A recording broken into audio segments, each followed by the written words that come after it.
Shalom Bapak Ibu saudara dikasih Tuhan, selamat sore, selamat malam.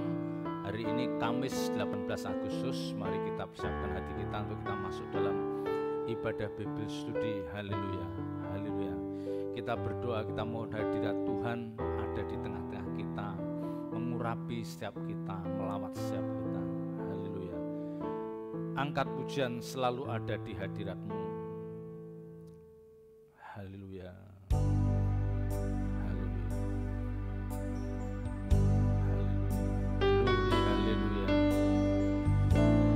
Sembah bagimu, sembah bagimu Tuhan. Haleluya. Terima kasih, terima kasih Tuhan. Haleluya, haleluya.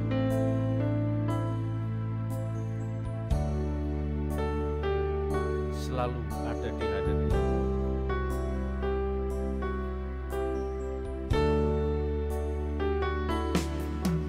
Selalu ada di hadirat-Mu, rat tinggi, bahwa aku datang menyembah, angkat pujian hormat bagimu. Selalu ada di hadirat-Mu, di tempat kudus, tempat persembunyian hidupku, bersama Kristus. Selalu ada di hadirat-Mu, selalu ada di hadirat-Mu, di tempat tinggi, bahwa aku datang menyembah, angkat pujian hormat bagimu. Selalu ada di hadirat-Mu, di tempat kudus, tempat persembunyian hidupku, bersama Kristus. Selalu ada di hadirat-Mu.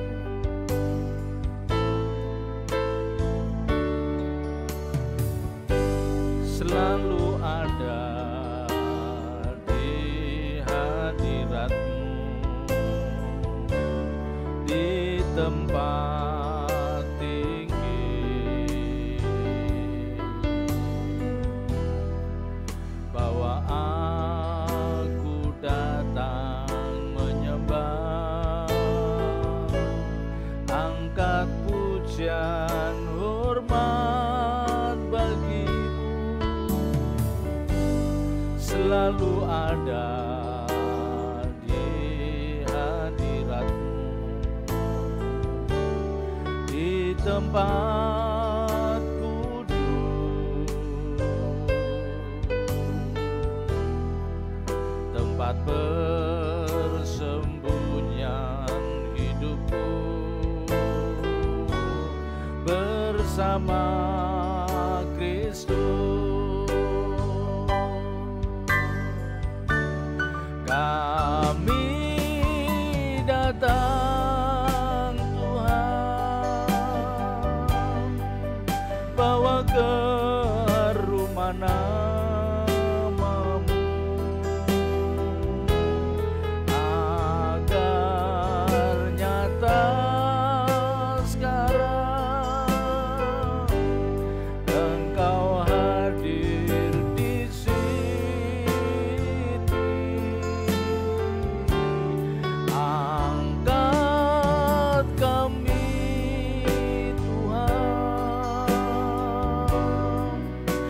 bersama umatmu yang kudus, sujud dan menyembah di hadapan tatamu selamanya. Kami datang Tuhan, bawa keharuman nama-Mu, agar nyata sekarang Engkau hadir di sini. Angkat kami Tuhan, bersama umat-Mu yang kudus, sujud dan menyembah di hadapan tatamu selamanya. Katakan, selalu ada di hadirat-Mu. Haleluya. Glory, haleluya. Glory, haleluya. Haleluya.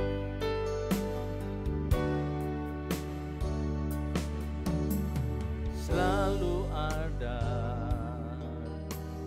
di hadirat-Mu, di tempat tinggi, bahwa aku datang menyembah,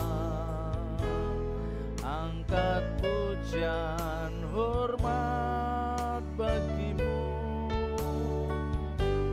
selalu ada di hadirat-Mu, di tempat kudus,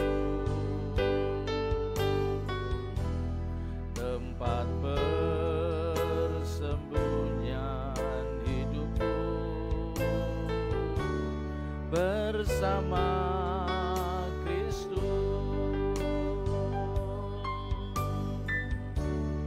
Kami datang Tuhan, bawa keharuman nama-Mu, agar nyata sekarang Engkau hadir di sini. Angkat kami Tuhan, bersama umat-Mu yang kudus, sujud dan menyembah di hadapan tatamu selamanya. Kami datang, kami datang Tuhan, bawa keharuman nama-Mu, agar nyata sekarang Engkau hadir di sini.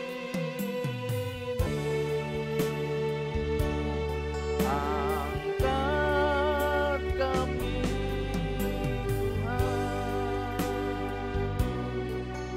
bersama umat-Mu yang kudus, sujud dan menyembah di hadapan tatamu selamanya.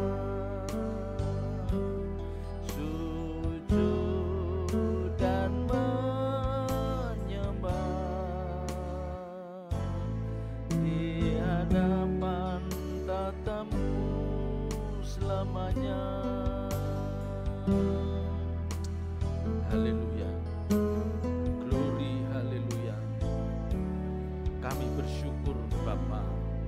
Saat ini kami ada di hadirat-Mu.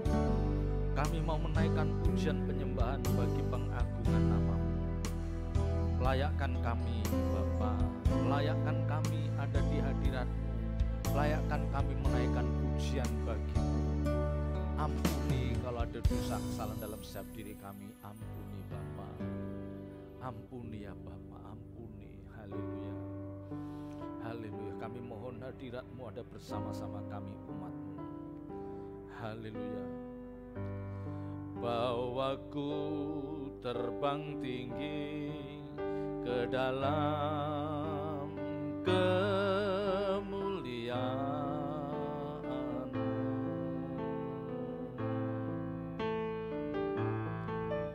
Melintasi semua awan agar sampai tahta-Mu Tuhan.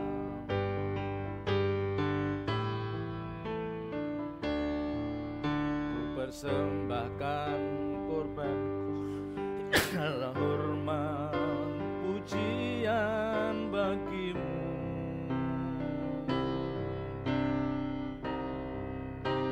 Sembah sujudku segenap jiwa ya Bapa.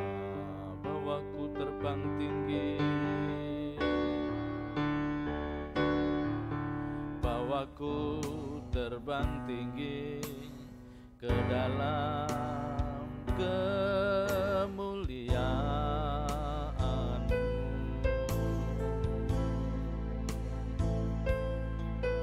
Melintasi semua awan agar sampai tahta-Mu Tuhan.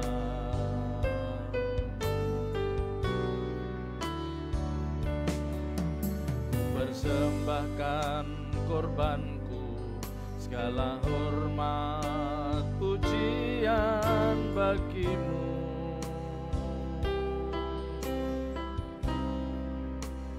Sembah sujudku segenap jiwa ya Bapa. Bawaku terbang tinggi, bawaku terbang tinggi ke dalam kemuliaan-Mu.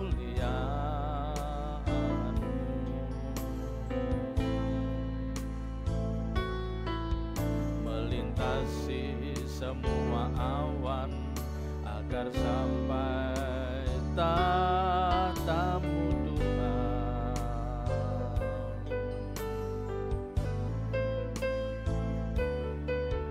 Ku persembahkan korbanku, segala hormat pujian bagi-Mu.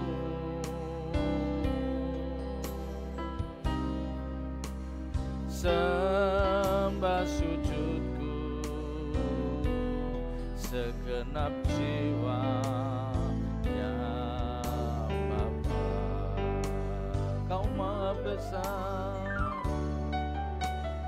Kau Maha Besar,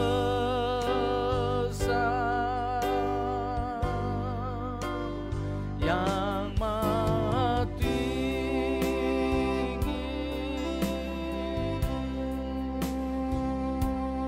Semua makhluk angkat suara memuji.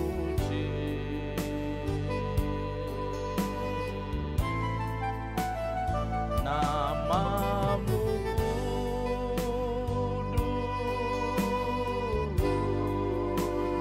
kudus, kuduslah.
katakan bahwa ku terbang tinggi,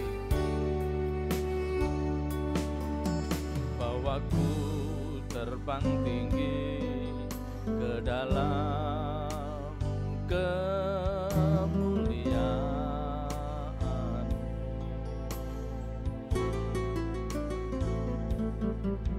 melintasi semua awan agar sampai tatamu Tuhan.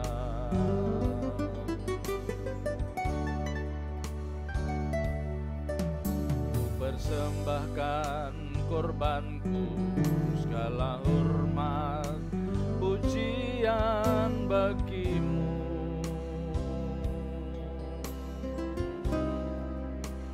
Sembah sujudku,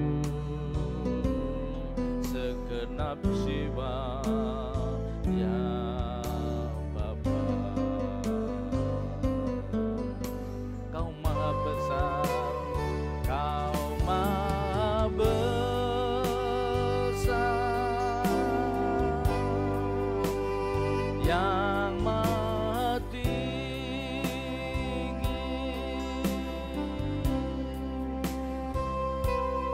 semua makhluk angkat suara memuji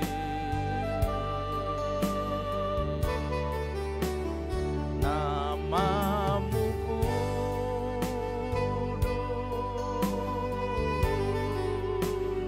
kudus, kudus, kuduslah. Para malaikat dan kami menyembah, para malaikat dan kami, para malaikat dan kami menyembah.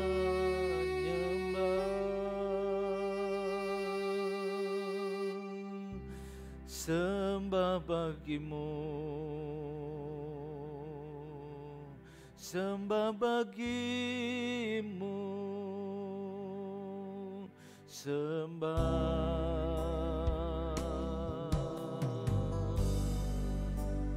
sembah bagimu,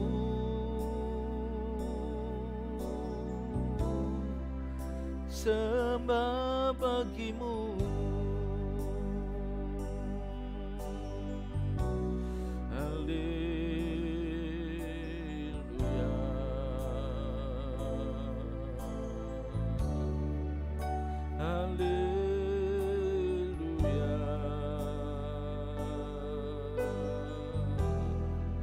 Hanya Kau yang layak disembah, hanya Kau yang layak dipuji, hanya Kau yang layak ditinggikan.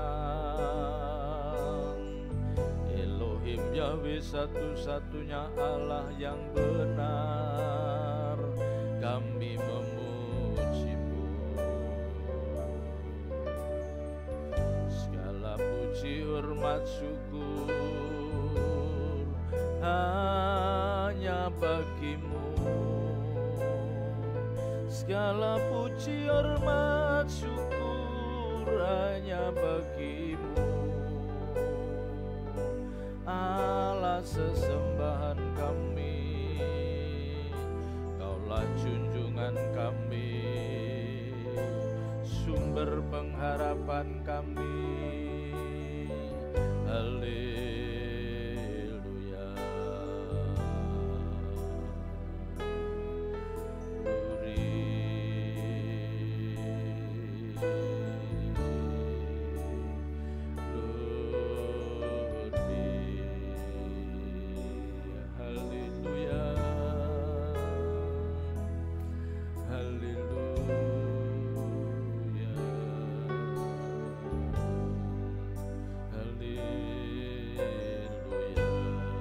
Mari kita persiapkan hati kita untuk kita masuk dalam kebenaran firman Tuhan. Haleluya, haleluya, haleluya.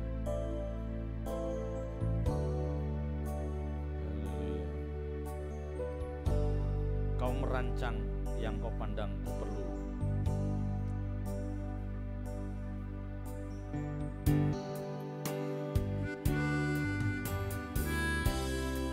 Haleluya.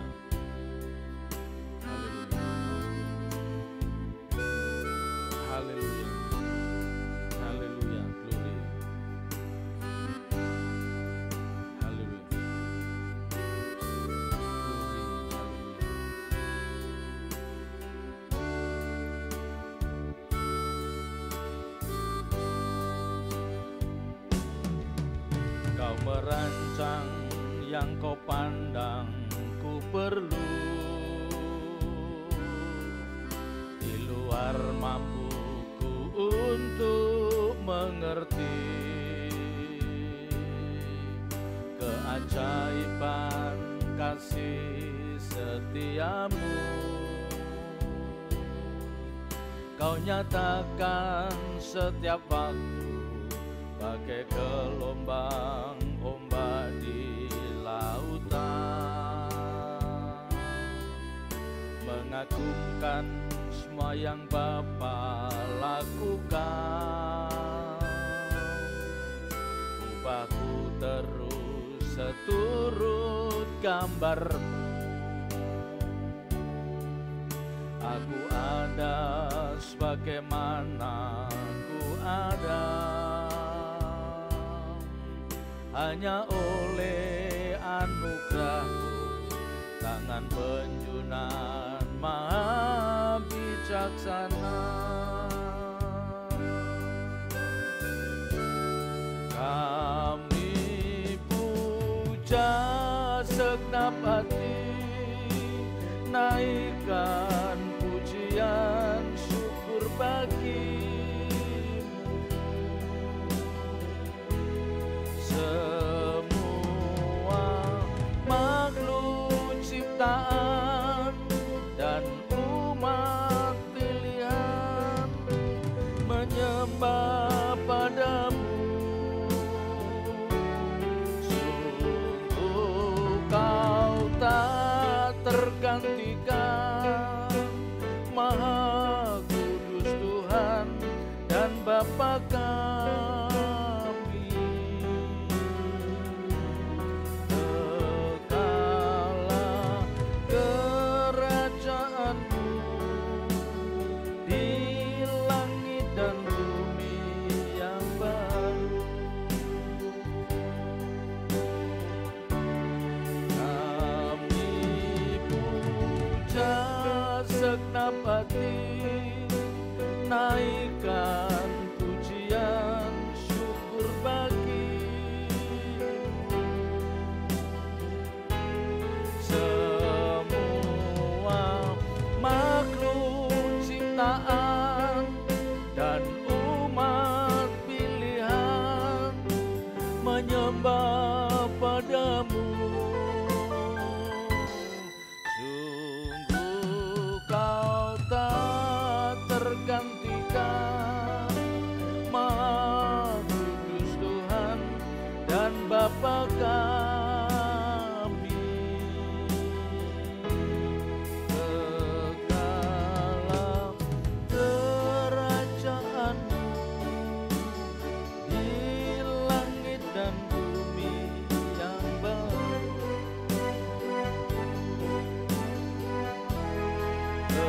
Kekala kerajaan-Mu di langit dan bumi yang baru. Kekala kerajaan-Mu di langit dan bumi yang baru.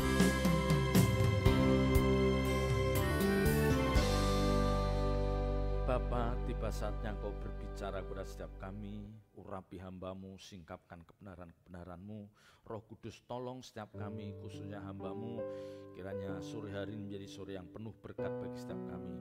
Dalam nama Tuhan Yesus Kristus kami serahkan jalannya pemberitaan firman-Mu pada sore malam hari ini. Haleluya. Amin. Silahkan Bapak Ibu saudara duduk kembali. Haleluya.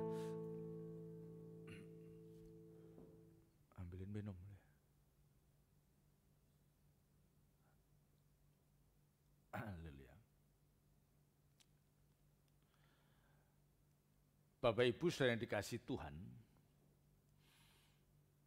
ya, sebetulnya setiap Bapak Ibu saudara dan saya sebagai orang percaya itu harus memiliki pemahaman, ya, pemahaman yang lengkap dan benar, yaitu bahwa kita itu harus ambil bagian dalam pelayanan. Ya, kita harus ambil bagian dalam pelayanan. Ya, artinya seluruh sendi kehidupan kita itu harus untuk kepentingan Tuhan. Ya, karena Alkitab katakan, baik aku makan maupun aku minum, dan apapun yang aku lakukan, semua itu untuk kemuliaan Tuhan. Ya, makan, minum, atau melakukan apa saja, itu untuk kemuliaan Tuhan. Nah, ini artinya apa? Artinya bahwa seluruh sendi kehidupan Bapak Ibu saudara dan saya itu harus untuk kepentingan Tuhan. Ya. Masalahnya adalah banyak orang percaya yang memiliki pemahaman yang dangkal, ya, yang tidak lengkap. Mereka menganggap kalau melayani Tuhan itu harus tampil di atas mimbar, ya, di panggung. Apakah sebagai leader, apakah sebagai singer, apakah sebagai pembicara di mimbar atau pemain musik. Ini yang salah, ya. Ini yang salah. Jadi pelayanan itu tidak terbatas hanya hal-hal yang berhubungan langsung dengan liturgi di gereja, tidak harus. Ya, tidak harus. Karena pada dasarnya melayani Tuhan itu adalah ketika semua tindakan, ya, semua tindakan yang kita lakukan itu menyenangkan hati Tuhan. Ya, jadi yang kita layani itu hati Tuhan. Ya, jadi penekanannya lebih dalam tindakan atau perbuatan kita, bukan perkataan atau pembicaraan kita. Ya, yang itu nanti akhirnya cenderung kepada apa? Meninggikan diri, bukan itu. Ya, tetapi penekanan pelayanan itu adalah apapun yang kita lakukan, apapun yang kita kerjakan itu menyenangkan hati Tuhan. Ya, membuat Tuhan itu bersuka. Jangan sebaliknya justru membuat Tuhan itu berduka atau Tuhan sedih, ya, karena perbuatan kita, karena tindakan kita, karena keputusan kita, ya. Jadi pelayanan kita, pelayanan yang dilakukan oleh orang percaya itu penekanannya pada lebih dalam tindakan nyata kita, perbuatan kita. Ya, tentu ucapan-ucapan kita pasti, tetapi ucapan-ucapan yang sifatnya memberkati, ya, ucapan-ucapan yang nadanya, ya, yang spiritnya itu akan menguatkan sesama kita, mengingatkan. Bukan perkataan kita yang cenderungnya adalah untuk pamer, untuk menunjukkan bahwa oh, aku lebih dipakai oleh Tuhan. Bukan itu. Ya, bukan itu. Karena memang kecenderungan kita itu adalah membanggakan diri. Ya, kecenderungan kita, ya, apalagi, ya, bahkan seorang hamba Tuhan pun kecenderungannya itu membanggakan diri. Ya. Puas dengan capaian yang mereka peroleh. Yang itu belum tentu bisa diterima orang-orang sekitarnya. Ya, belum tentu bisa menerima. Ya. Karena kalau apa yang dilakukan, apa yang kita ucapkan, apa yang kita perbuat, apa yang kita peragakan itu, ya, muatannya, kecenderungannya adalah untuk membanggakan diri kita. Nanti orang juga akhirnya juga enek, ya, orang akan justru tidak berkati, ya, tidak diberkati, ya, karena memang ada orang-orang yang kita saksikan, kita lihat mereka menjadi orang percaya yang perlu pengakuan, ya, perlu diakui oleh orang lain bahwa ini loh aku lebih dipakai oleh Tuhan dibanding yang lain. Nah, ini yang tidak boleh terjadi, ya. Ya, jadi jangan tindakan kita, perkataan kita itu menimbulkan kesan bahwa kita lebih dipakai Tuhan dibanding yang lain. Jangan sampai menimbulkan kesan seperti itu. Ya, maka di depan saya katakan lebih baik melayani hati Tuhan. Ya, jadi kalau kita melayani itu yang kita layani hati Tuhan, yaitu bahwa lewat perbuatan kita, lewat tindakan kita, Tuhan akan disenangkan, Tuhan akan tersenyum. Ya, bukan sebaliknya lewat perkataan kita yang itu cenderung untuk membanggakan diri. Oh, bukan itu. Ya, memang perkataan kita, ucapan kita memang bisa ya dipakai untuk pelayanan, tetapi sifatnya harus untuk membangun jemaat, menguatkan saudara kita yang sedang yang sedang lemah. Ya, menguatkan, mengingatkan saudara-saudara kita yang kelihatannya jalan hidupnya sudah mulai melenceng. Itu perlu kita ingatkan, tentu dalam koridor orang percaya memakai bahasa kasih. Ya, bahasa kasih. Nah, itu memang yang dikehendaki. Kalau kita lihat di dalam 2 Korintus pasal 3, kita akan mengawali pembacaan kita dari 2 Korintus pasal 3 mulai ayat yang pertama. 2 Korintus pasal 3 ayat yang pertama. Ya, Korintus ini surat yang ditulis oleh Rasul Paulus ditujukan kepada jemaat di Korintus, ya. 2 Korintus 3 ayat pertama. Adakah kami mulai lagi memujikan diri kami atau perlukah kami seperti orang-orang lain menunjukkan surat pujian kepada kamu atau dari kamu? Ya, ayat 2. Kamu adalah surat pujian kami yang tertulis dalam hati kami dan yang dikenal dan yang dapat dibaca oleh semua orang. Ya. Ayat 1 ini jelas mengatakan bahwa kita, Bapak Ibu Saudara dan saya, seperti yang dikatakan Paulus di dalam 2 Korintus 3 ayat 1 ini, kita itu tidak perlu mencari pengakuan dari orang lain. Ya. Jadi kita itu tidak perlu cari pengakuan dari orang lain bahwa oh aku dipakai Tuhan, oh aku lebih diurapi, tidak perlu. Ya.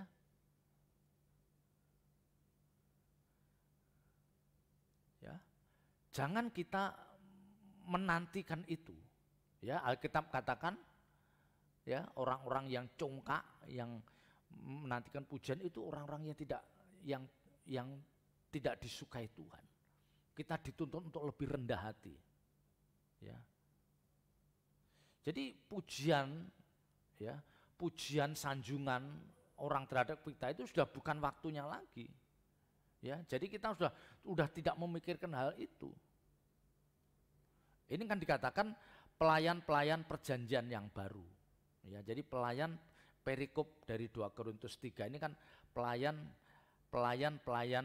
perjanjian yang baru. Ya, jadi kita sudah bukan waktunya lagi ketika kita melayani, baik itu di mimbar, ya, dimanapun kita melayani itu kita sudah tidak memerlukan pujian, bukan waktunya. Dan kita dikatakan jangan kita perlu pengakuan orang lain, terus nanti kita diakui bahwa kita lebih dipakai Tuhan daripada yang lain. Wah, ini tidak tepat, ya. Dan ini tidak tepat. Saya ulang, 2 Korintus 3, adakah kami mulai lagi memujikan diri kami? Ini pertanyaan, apakah aku ini sudah mulai membanggakan diri kami? Ya. Atau perlukah kami seperti orang-orang lain menunjukkan surat pujian kepada kamu atau dari kamu? Ya, jadi Paulus tidak menunjukkan bahwa memang ada orang lain yang dalam pelayanan itu perlu surat pujian dari orang lain, atau dia menunjukkan atau mengatakan pada orang lain bahwa aku ini layak mendapat pujian. Tapi Paulus katakan, oh itu tidak perlu. Ya sudah tidak perlu, itu harus kita tinggalkan. Ya, yang tadi di depan saya katakan bahwa melayani itu adalah melayani hati Tuhan, melakukan sesuatu yang membuat Tuhan tersenyum, melakukan sesuatu yang membuat Tuhan bangga, dan itu tidak perlu dipamerkan, tidak perlu kita dalam melakukan itu motivasinya supaya kita dipuji orang lain. Sudah tidak perlu, dan itu sudah tidak zamannya lagi seperti itu. Ya, kalau toh kita bisa memberi materi, ya, membantu materi kepada orang lain, itu pun tidak perlu diceritakan, sekalipun pemberian kita itu dalam jumlah nominal yang cukup besar, itu tidak perlu.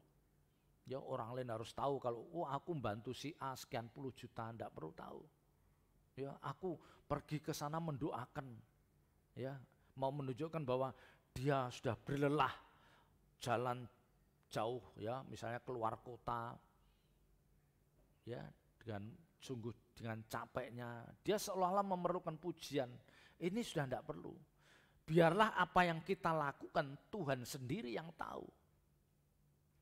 Ya, terima kasih.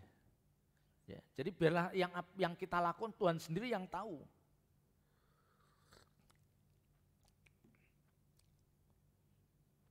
Ayat 2 dan 3, ya, 2 Korintus pasal 3 ayat 2. Kamu adalah surat pujian kami yang tertulis dalam hati kami dan yang dikenal dan yang dapat dibaca oleh semua orang.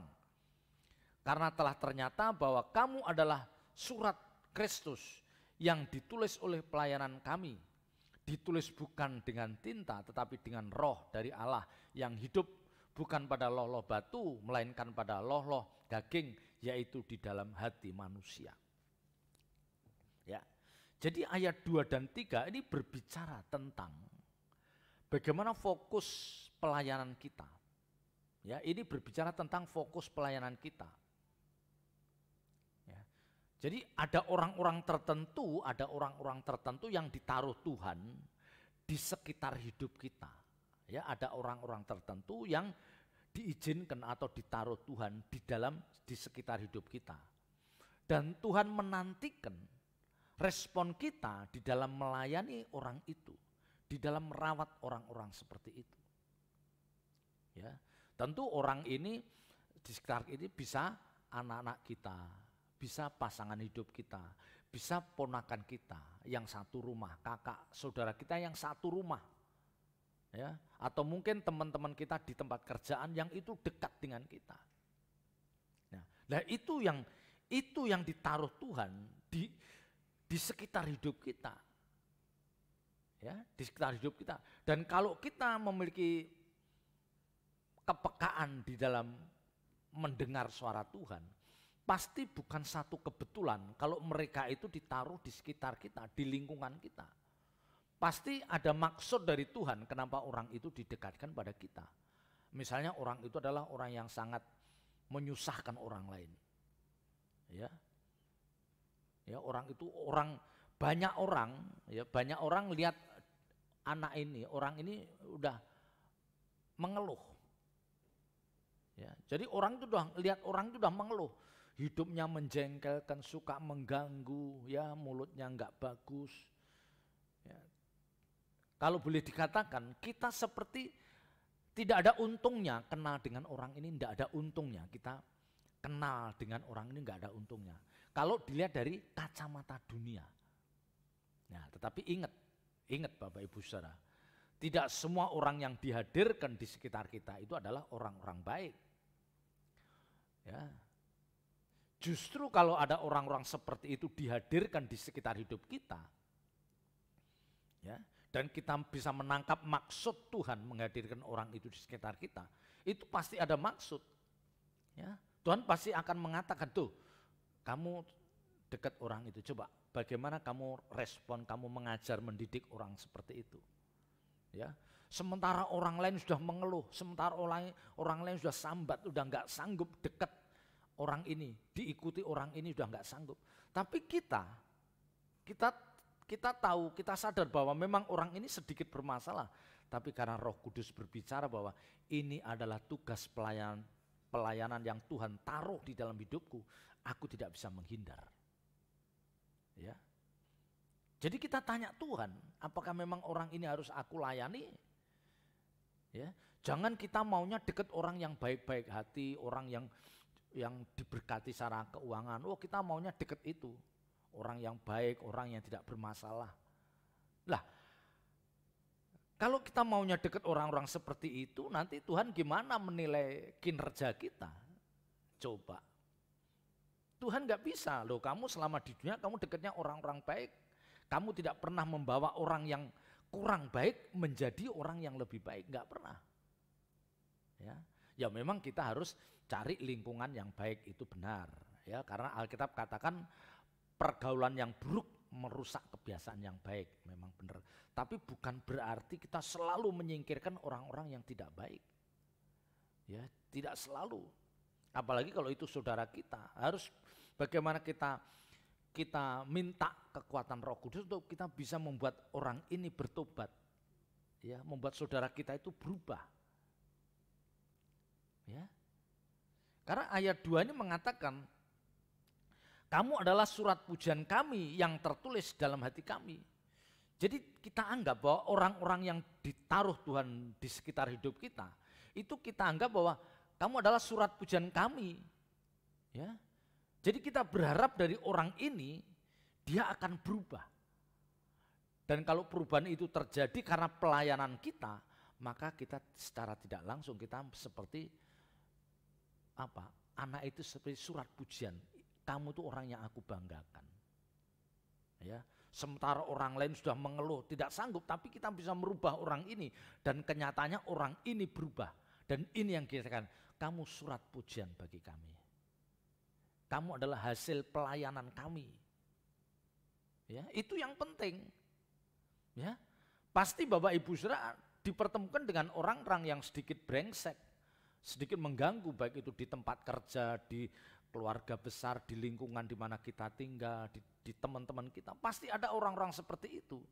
Dan sekali lagi, kalau memang Roh Kudus berbicara lewat nurani kita bahwa itu adalah orang yang harus kamu layani, ya mari kita layani.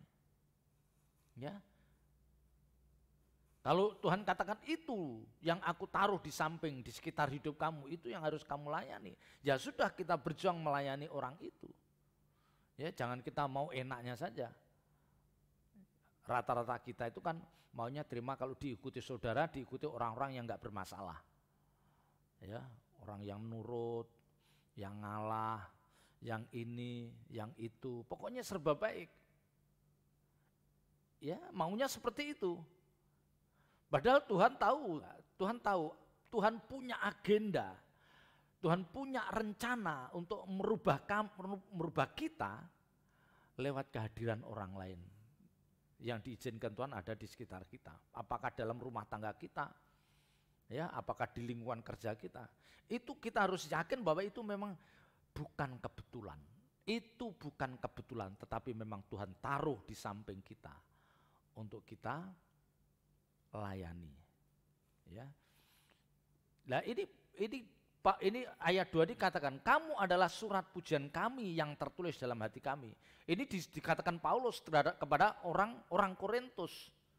Ya. Jemaat Korintus adalah jemaat yang luar biasa. Ya, artinya dia pergumulan luar biasa. Karena di kota Korintus itu banyak nabi palsu, guru-guru palsu banyak. Ya. Bejatnya moral juga banyak, orang kaya juga banyak, orang pandai. Jadi banyak orang berselisih. Ya, banyak orang bermasalah. Nah, Paulus mengatakan, kamu adalah surat pujian kami yang tertulis dalam hati kami dan yang dikenal dan yang dapat dibaca oleh semua orang. Ya, yang tertulis dalam hati kami artinya kamu ini menjadi beban bagi kami, ya. Jadi kamu itu seperti bebanku untuk melayani. Ya, jadi Tuhan seperti naruh orang ini dijadikan beban dalam hidup kami untuk kita layani, yang akhirnya nanti bisa orang lain melihat bahwa oh, aku berhasil menjadikan orang ini lebih baik. Itu yang dimaksudkan. Ya. Jadi Paulus pun dihadapkan dengan orang-orang seperti itu, orang-orang yang licik, orang-orang yang egois, orang-orang yang memenangnya sendiri. Tapi Paulus katakan, kamu surat pujian kami. Ya. Yang tertulis dalam hati kami, artinya apa? Orang ini benar-benar menjadi perhatian yang khusus dari Paulus itu. Dan yang dikenal dan yang dapat dibaca oleh semua orang. Jadi semua orang lihat. Ya, semua orang lihat ketika orang itu masih dengan karakter yang buruk. Ya, dengan kebiasaan yang kurang baik, orang melihat orang itu seperti itu. Dan nanti orang juga akan melihat seperti apa akhirnya orang ini setelah aku layani. Ya. Nah, ini Bapak Ibu Saudara. Jadi kita seperti memiliki ini Bapak, memiliki kesibukan, ya, memiliki beban dalam diri. Aku punya kerinduan untuk merubah si A. Aku punya kerinduan merubah si B. Dan ini kerinduan ilahi. Ya, karena kerinduan semacam ini, kerinduan yang ada di dalam orang yang dia ingin merubah si A, ingin merubah karakter si B supaya menjadi lebih baik, yang akhirnya biar dia tidak binasa, itu persis dengan apa yang ada di dalam hati Tuhan. Ya, karena 2 Petrus 3 katakan Tuhan tidak menghendaki seorang pun binasa. Ya, karena Tuhan tidak menghendaki seorang pun binasa, maka Tuhan punya inisiatif, ya, Tuhan punya kehendak, keinginan yang kuat untuk merubah orang itu supaya dia tidak binasa. Kalau kamu tidak rubah karakternya, kamu akan binasa. Ya. Nah, spirit seperti ini, spirit Tuhan seperti ini ada di dalam diri Bapak Ibu Saudara dan saya. Ya. Jadi kita harus menyadari bahwa suatu saat kita bisa menunjukkan buah pelayanan kita. Ya, suatu saat nanti. Apakah ketika kita masih ada di bumi ataukah kita nanti sudah di kekekalan, kita harus bisa menunjukkan buah pelayanan kita. Ya.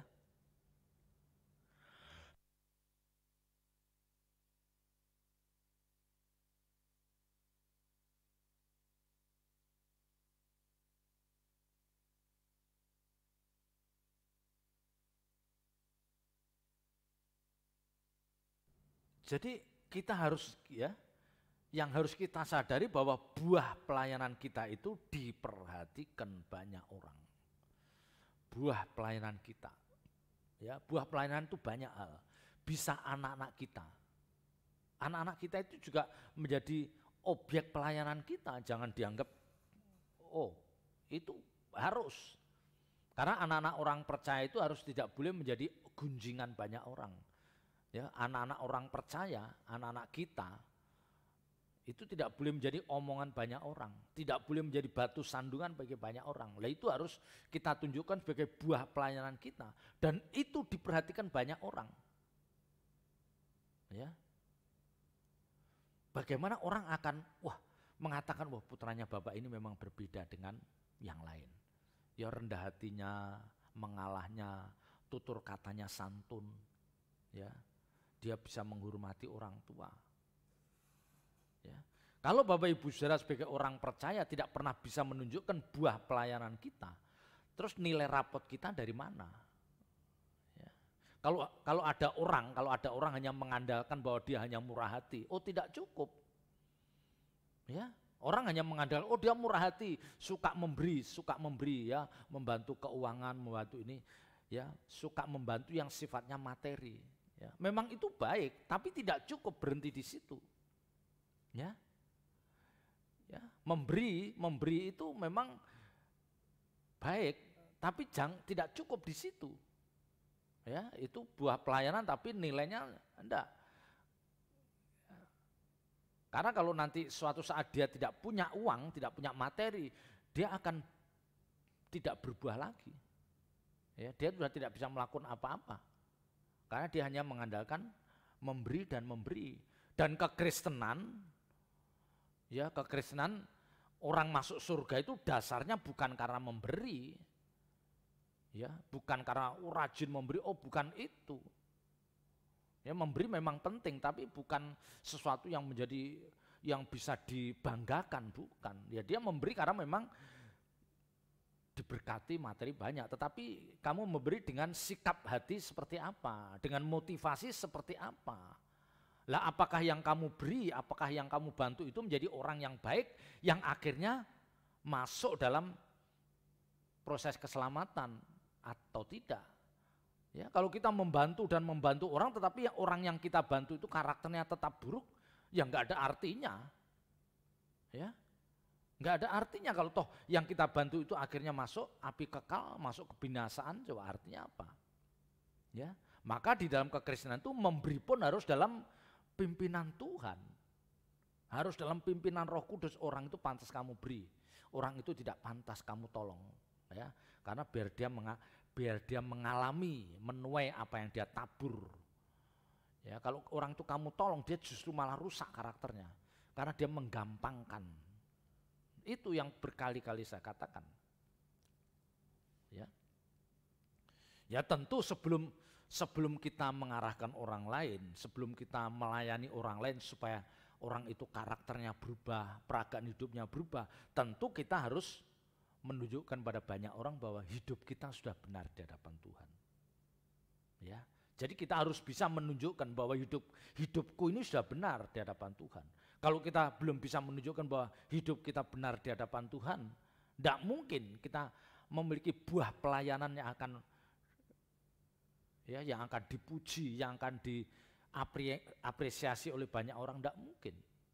Ya, orang hidup kita sendiri aja masih compang-camping. Ya. Jadi sebelumnya kita lebih dulu harus menata hidup kita. Ya, bagaimana hidup kita itu memberkati banyak orang, bagaimana hidup kita itu tidak menjadi batu sandungan, itu wajib, itu kita harus pada step itu dulu, pada kondisi itu dulu. Ya, kita jangan berandai-andai kita akan menjadi berkat bagi orang lain, kita akan ini akan itu, jangan. Kita benahi hidup kita dulu sampai kita yakin bahwa hidup kita ini benar-benar tidak menjadi batu sandungan, ya, tidak menjadi celaan orang lain, hidup kita tidak pernah merugikan orang lain. Itu harus kita yakinkan. Yang tadi saya katakan, buah pelayanan kita yang utama itu adalah anak-anak kita. Anak-anak kita, pasangan hidup kita. Ya. Mereka itu harus menjadi berkat bagi banyak orang. Jadi anak-anak kita, pasangan hidup kita, ya, keluarga besar kita itu bagaimana mereka itu mendapat apresiasi, dipuji sih enggak, tapi kebaikan kita itu, kebaikan orang-orang itu bisa dirasakan banyak orang. Nah, itu dulu. Ya. Itu buah pelayanan yang harus bisa dilihat oleh orang lain. Ya. Ayat 3, karena telah ternyata bahwa kamu adalah surat Kristus. Ya, karena telah ternyata bahwa kamu adalah surat Kristus. Ya, jadi ayat ini mau mengatakan bahwa nanti kamu ini akhirnya hidup kita, hidup orang-orang yang kita layani itu harus menjadi gambaran dari kehidupan pribadi Kristus. Ya, jadi ketika orang melihat orang ini atau melihat diri kita, melihat orang yang kita layani, orang akan ingat, aku kalau melihat orang ini seperti melihat pribadinya Kristus. Ya. Jadi surat dikatakan karena telah ternyata bahwa kamu adalah surat Kristus. Surat Kristus. Ya, artinya apa-apa yang diajarkan oleh Kristus lewat Injil, lewat kebenaran-kebenaran dalam Injil itu dimanifestasikan dalam hidup kita dan orang-orang yang kita layani. Begitu dia melihat kita, ya, begitu mereka melihat kita yang hidupnya seperti berpadanan dengan surat Kristus, mereka katakan memang orang seperti ini. Ya, orang seperti ini yang mestinya peragaan hidup seperti ini yang mestinya harus bisa ditampilkan orang percaya.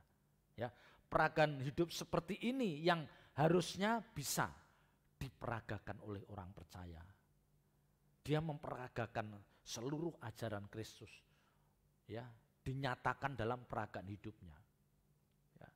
Jadi jangan kita mengaku orang percaya, kita mengaku pelayan Tuhan, ya, kita sudah sementara kita merasa bangga, merasa pantas dapat pujian, tapi orang lain tidak diberkati lewat hidup kita. Ya. Orang lain tidak melihat dari hidup kita itu ada spirit Tuhan Yesus tidak ada dalam diri orang itu. Nah, ini yang menyedihkan. Ya. Dikatakan yang ditulis oleh pelayanan kami ditulis bukan dengan tinta tetapi dengan roh dari Allah yang hidup, bukan pada loh batu melainkan pada loh daging, yaitu dalam hati manusia. Nah, Paulus mau menunjukkan bahwa Kalau aku berhasil melayani orang, kalau aku berhasil merubah karakter orang lain, dan aku bisa merubah karakter diriku sendiri, itu bukan karena kekuatan, bukan karena kepandaianku, tetapi itu Paulus mau mengatakan bagaimana peran Roh Kudus yang memampukan kita merubah orang lain, khususnya karakter.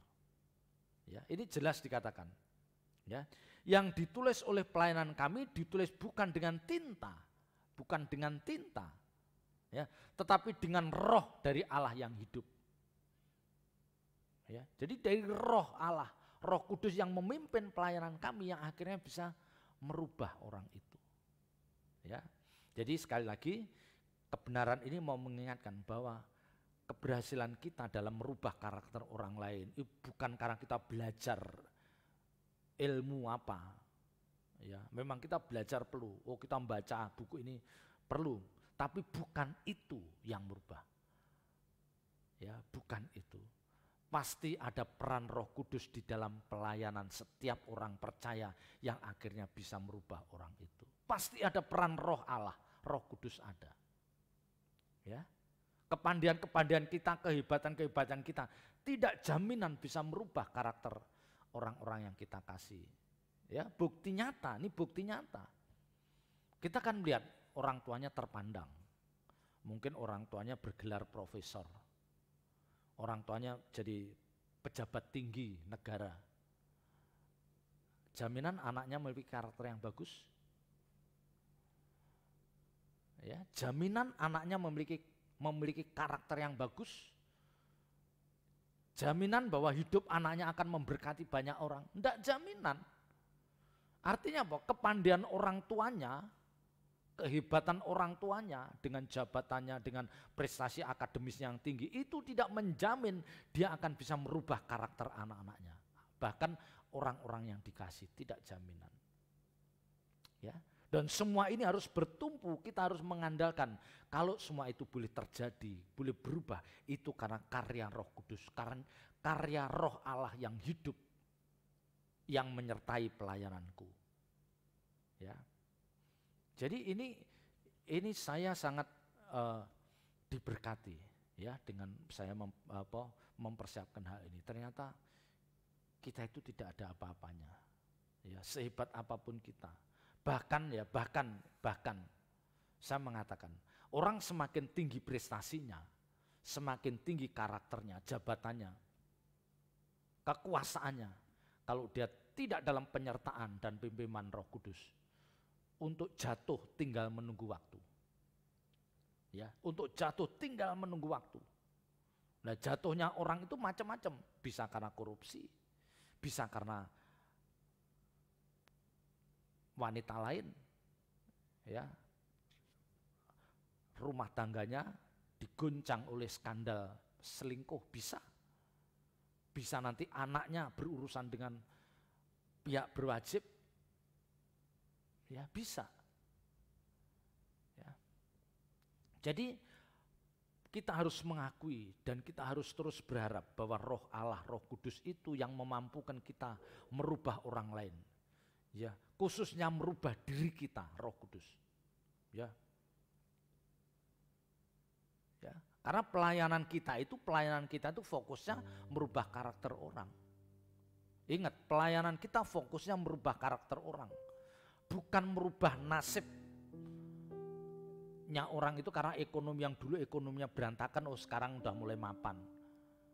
Ya, memang itu mungkin buah dari pelayanan bisa, tapi fokusnya harus karakter dulu. Yang di depan saya katakan, apa artinya kita merubah nasib kesejahteraan orang itu lewat kita membantu keuangan, ekonominya yang dulu berantakan sekarang makin baik, tetapi ternyata dia tidak mengerti kebenaran, yang ujungnya mereka juga binasa, apa artinya? Enggak ada artinya.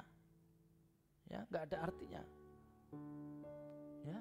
Jadi fokus pelayanan kita itu merubah karakter orang, dan itu pasti peran Roh Kudus, Roh Allah itu yang ada di dalamnya, dan itu tidak bisa dipungkirin. Ayat 4 dan 5. Demikianlah besarnya keyakinan kami kepada Allah oleh Kristus. Dengan diri kami sendiri kami tidak sanggup untuk memperhitungkan sesuatu seolah-olah pekerjaan kami sendiri. Tidak, kesanggupan kami adalah pekerjaan Allah. Ayat 4 dan 5 itu sekali lagi menekankan bahwa kita harus mengandalkan Allah. Ya, dan pemahaman ini harus ada dalam diri setiap orang percaya. Bapak Ibu Saudara, jangan takabur. Jangan merasa hebat. Ya, kalau kita sukses memimpin anak-anak kita, meraih jenjang prestasi akademis yang tinggi, memasuki bahtera rumah tangga yang bagus, kita harus mengatakan itu semua karena karya Roh Kudus. Karena penyertaan dan pimpinan Allah. Ya. Kemampuan kita itu terbatas. Ya, kemampuan kita itu terbatas. Siapapun kita, ada saatnya nanti kita benar-benar tidak mampu menyelesaikan persoalan hidup ini. Ada saatnya nanti kita benar-benar angkat tangan. Tuhan, aku tidak mampu. Ya, ada saatnya. Tetapi kalau Bapak Ibu Saudara menjadi orang-orang yang rendah hati, jadi selalu mengandalkan Tuhan, selalu mengandalkan Tuhan, maka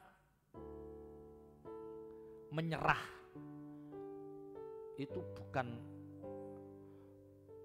kita wujudkan nanti, dari dulu pun kita sudah berserah pada Tuhan. Ya. Jadi mengandalkan Tuhan itu dari dulu, bukan karena ini persoalannya berat aku mengandalkan Tuhan. Oh tidak, dalam segala perkara kita mengandalkan Tuhan. Bukan berarti kita duduk manis terus tidak berusaha, tetap kita berjuang. Semampu yang kita lakukan akan kita lakukan. Tapi di balik itu kita tetap mengandalkan Tuhan. Kita tetap menaruh percaya bahwa keberhasilan kita oleh karena Tuhan. Ya. Jadi jangan kita mengandalkan kekuatan.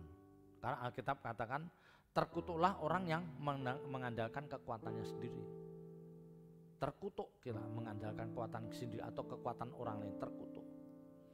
Ya, karena ini mengajarkan bagaimana harus ada kerendahan hati, dari setiap kita. Yang akhirnya kita selalu berharap pada pertolongan Tuhan. Nah, kalau orang memiliki ya ritme hidupnya itu selalu mengandalkan Tuhan, selalu bergantung pada Tuhan. Ritme hidupnya sudah seperti itu. Nah, orang seperti ini pasti terus membangun hubungan, ya, membangun intimasi dengan Tuhan, pasti makin hari makin baik. Iya dong. Ya, dia ritme hidupnya mengandalkan Tuhan. Dia ritme hidupnya berserah pada Tuhan. Tidak mengandalkan kekuatannya sendiri. Pasti orang ini terus-menerus membangun intimasi dengan Tuhan. Itu udah satu keniscayaan. Ya. Sebaliknya orang-orang yang sombong, yang merasa hebat. Wah, ini selesai dengan cara saya. Aku punya koneksi orang-orang hebat, ya. Aku punya kekuasaan, ya. Aku punya kemampuan, ya, baik itu keuangan maupun relasi. Nah, orang-orang seperti ini yang mengandalkan kekuatannya sendiri, mengandalkan orang lain, mengandalkan hebatnya. Orang-orang seperti ini kemungkinan kecil membangun intimasi dengan Tuhan, kecil. Bahkan mungkin sama sekali dia tidak pernah membangun intimasi dengan Tuhan.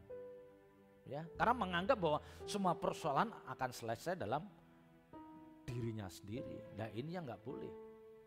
Ya, ayat 5 katakan, dengan diri kami sendiri kami tidak sanggup memperhitungkan sesuatu seolah-olah pekerjaan kami sendiri. Saya tidak mampu, seolah-olah itu hasil karyaku, bukan. Paulus mengajarkan kamu harus rendah hati bahwa suatu saat nanti kamu pasti tidak mampu mengatasi persoalan hidup ini. Jangan takabur, jangan tinggi hati. Ya, itu yang mau dipesankan Paulus. Ya. Dengan diri kami sendiri kami tidak sanggup untuk memperhitungkan sesuatu seolah-olah pekerjaan kami sendiri. Tidak. Kesanggupan kami adalah pekerjaan Allah. Ya, keberhasilan kami adalah pekerjaan Allah. Ya, artinya semua yang terjadi, semua yang terjadi yang itu merupakan kesuksesan kita, keberhasilan kita dan anak-anak kita, itu kita harus mengatakan, itu karena Allah, itu karena Tuhan. Aku tidak sanggup. Itu yang bagus. Ya, kita terus bersyukur dan bersyukur. Ya. Jadi apa yang saya sampaikan tadi, ya, bagaimana kita harus bisa menunjukkan buah pelayanan bagaikan surat terbuka yang bisa dilihat oleh orang lain, ya. Tentu itu bukan hanya diri kita saja, ya, diri kita saja, tetapi orang-orang yang dipercayakan Tuhan ada di sekitar kita itu harus kita rubah. Dan orang lain akan melihat orang ini berubah. Yang terutama adalah anak-anak kita, cucu-cucu kita, menantu kita, orang-orang dekat kita itu harus. Ya, jangan sampai orang lain ini tapi anak kita sendiri malah berantakan hidupnya. Ya, jangan sampai seperti itu. Dan ini tidak mudah Bapak Ibu Saudara. Ya, ini tidak mudah. Ini tidak mudah, sangat sulit dan penuh tantangan.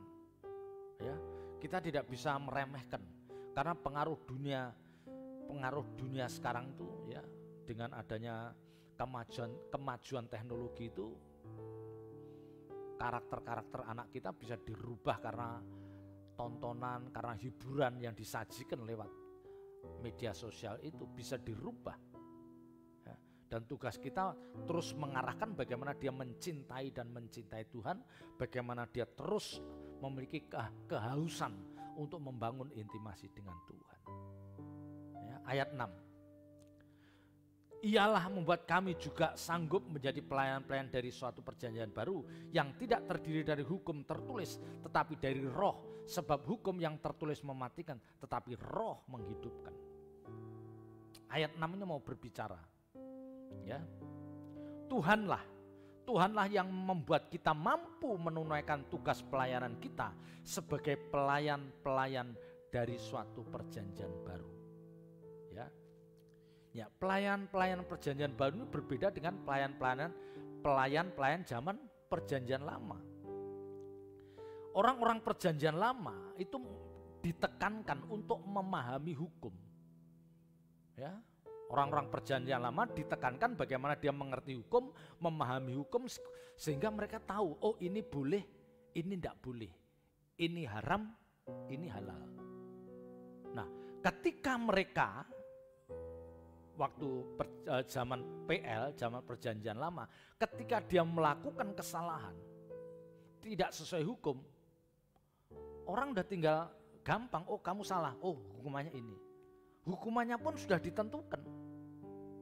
Ya. Jadi salah dihukum,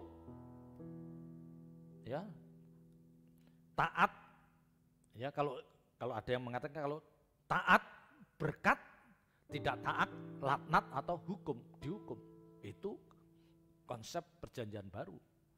Ya, kalau taati hukum dia diberkati. Kalau tidak taat hukum laknat atau dihukum. Nah, itu yang dikatakan ini, ya, yang tidak terdiri dari hukum tertulis tetapi dari roh, sebab hukum yang tertulis mematikan. Ya, hukum yang tertulis itu mematikan. Umat perjanjian lama ketika dia salah, orang itu harus dihukum, ya, dan hukumannya itu pasti sesuai dengan yang tertulis. Kalau dia hukum dirajam ya dirajam, dipenggal ya dipenggal, akhirnya apa? Mati. Ya, tidak membuat orang itu bertobat, beda dengan pelayanan perjanjian baru. Ya, kalau perjanjian baru itu kita tidak hanya taat hukum, tapi kita diajarin untuk tahu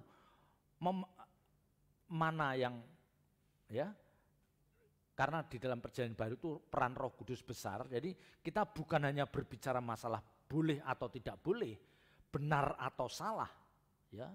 Kita tidak hanya bicara terbatas boleh atau tidak boleh, benar atau salah, haram atau halal, tidak hanya seperti itu, tetapi kita diajarkan apakah yang kita lakukan itu menyukakan hati Tuhan atau membuat Tuhan berduka atau Tuhan murka. Nah, ini yang membedakan.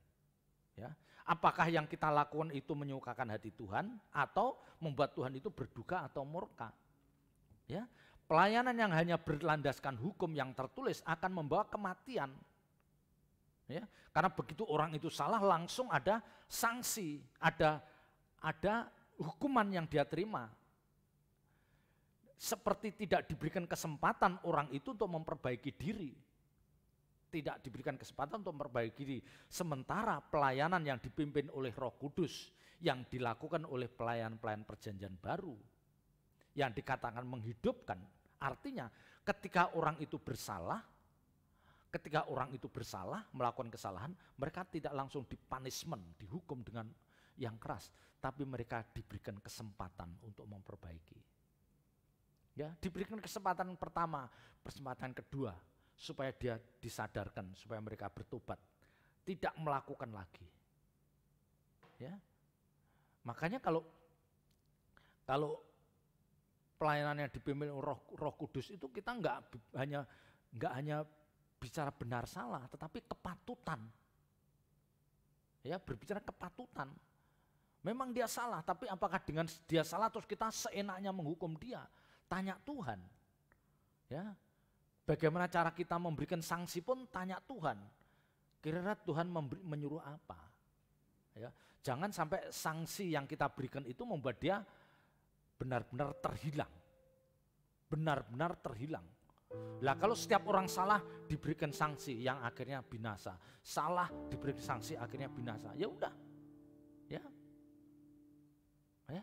Semua orang bisa masuk dalam kebinasaan. Makanya di dalam kekristenan itu orang selalu ada pertobatan. Ya, selalu ada pertobatan, diberikan kesempatan pertama, kedua, ketiga untuk berubah dan menyadari kesalahannya. Tetapi kalau memang orang itu tetap dengan karakter buruknya, ya sudah kita serahkan pada iblis. Ya, dia berurusan. Karena kita sudah tidak bisa merubah orang itu. Ya.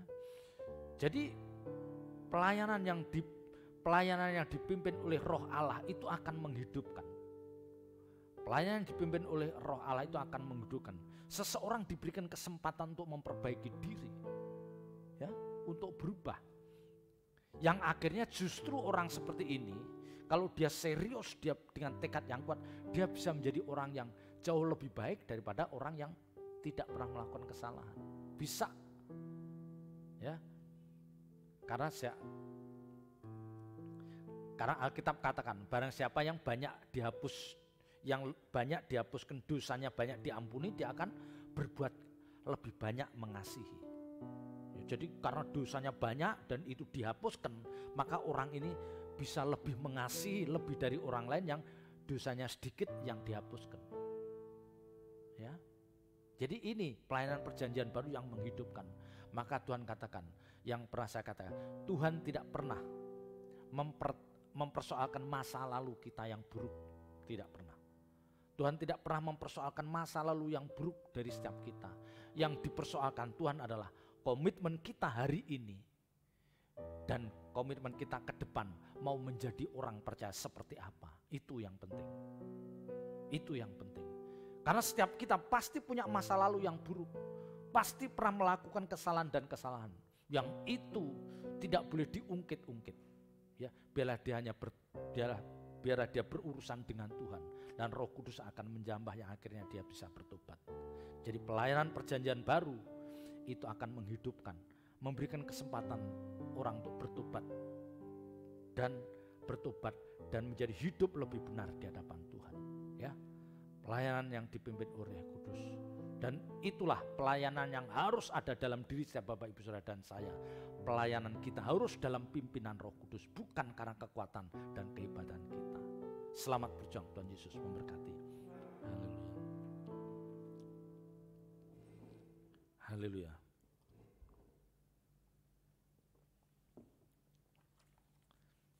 Kita angkat pujian Hanya Harimu Tuhan.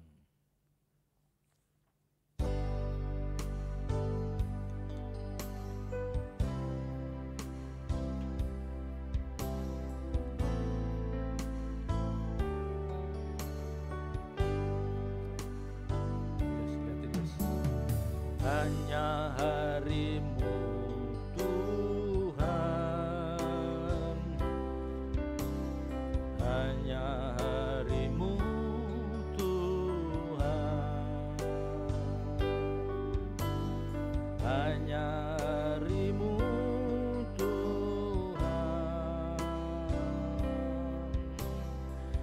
selalu ku nantikan.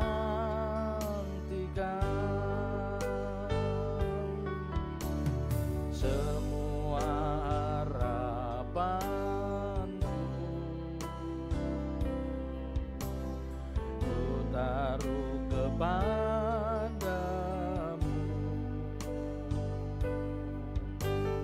Besar sukacitaku,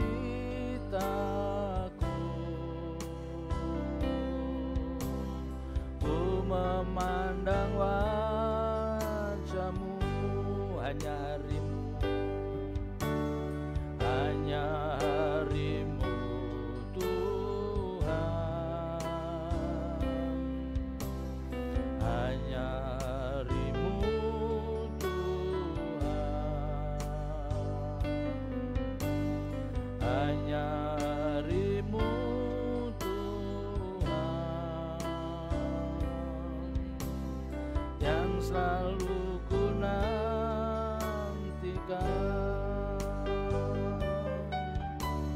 Semua harapanku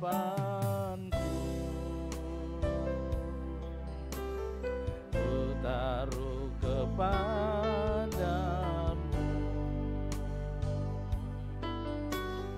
Besar sukacitaku,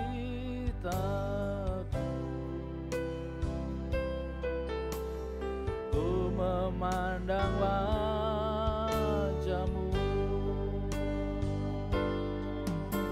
Takkan ku harap lagi bahagia dunia ini, semua hanya semu belaka.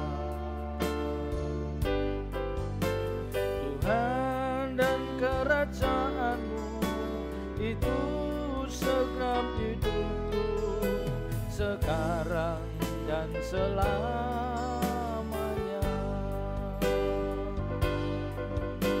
Takkan ku harap lagi bahagia dunia ini, semua hanya semu belaka. Tuhan dan kerajaan-Mu itu sedap hidupku, sekarang dan selamanya.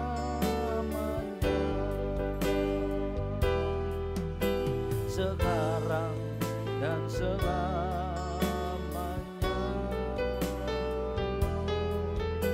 Sekarang dan selamanya.